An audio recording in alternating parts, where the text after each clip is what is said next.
men sim jonga kapan shisha habanga ken mau yakipor men shua pilak loy ban i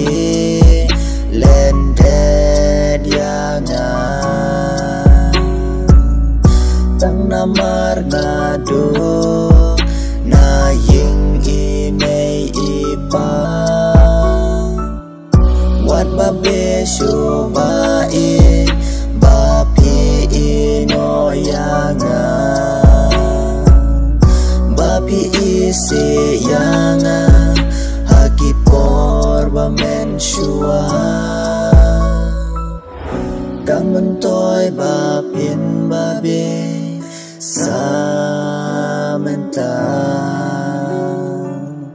sa tang ki uman ken pin jau menta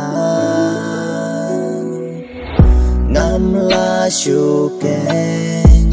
bangan dang it ya pi ki jing le jong pi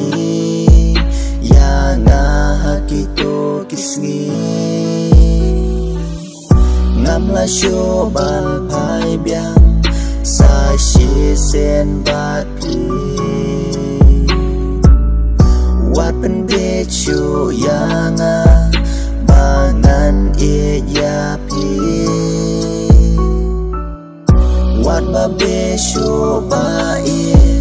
ba pi i no ya nga ba pi i se ya nga haki por ba men shua